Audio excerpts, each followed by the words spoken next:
start some example problem, okay, based on the pressure. So let's start this example number 1. A solid object that weighs 200 Newton. Weighs 200 Newton means हमें क्या दिया हुआ है? We have given force. क्या given है? सबसे पहले force given है हमें, that is 200 Newton. When placed on a wooden plank, जब एक wooden plank पे रखा जाता है, the area of contact is found to be 5 meter square. It means हमें area भी दे रखा है and that is 5 meter square. Find the pressure exerted by the solid object on the wooden plank. तो pressure exerted क्या हो जाएगा? Pressure is equal to force upon area. Force क्या होगा हमारा? 200 Newton and area is 5 meter square. So we solve it and we get that 5 over 20, that is 40 Newton per meter square, or we may say pressure comes out to be 40 Pascal. So this is the correct option, or you may write it as 40 PA.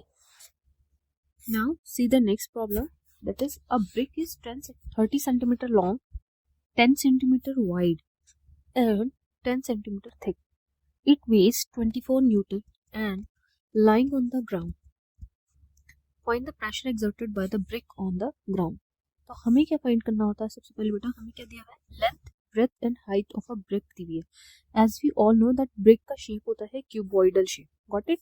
So area of contact जो होगा obviously क्या होगा हमारा? Length and breadth. इस तरीके से एक cuboid होता है, लेंथ ब्रेथ, और ये हमारी कुछ इसकी हाइट होती है. Got it? So this is sum of its height and we got connected it like this. तो ये देखते हैं जो area of contact है, that is actually what we need. तो area of contact क्या हो जाएगा हमारा? length into breadth, that is rectangular area. ये इसकी length हो गई और ये इसका breadth हो गई. ठीक? तो area of contact सबसे पहले हम निकालेंगे and that is found to be, so we may write it as area of contact.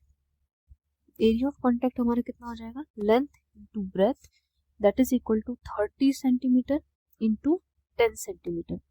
It means it comes out to be 300 centimeter square. Area comes out to be 300 centimeter square. And force कितना दिया हुआ है हमें? 24 Newton. अब हमें pressure exerted by the ground find करना है. So pressure क्या होता है बेटा?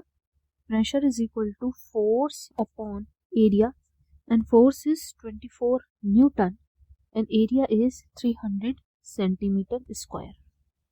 But as you know earlier कि area should be in meter square, जिसकी standard unit होती है वो न्यूटन पर मीटर स्क्वायर होती है.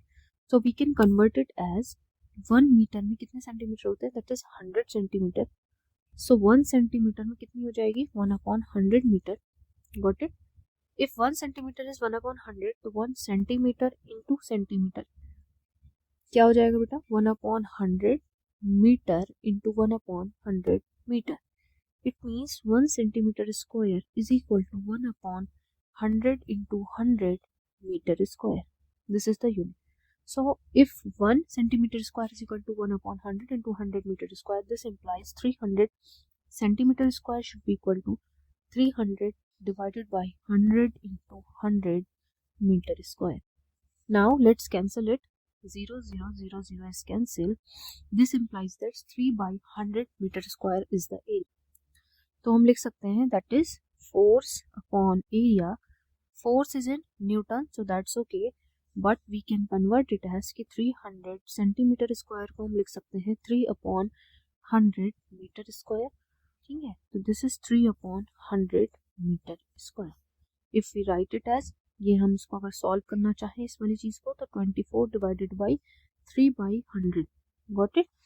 सो ये क्या हो जाता है? 24 into 100 by 3. 3 8s are 24.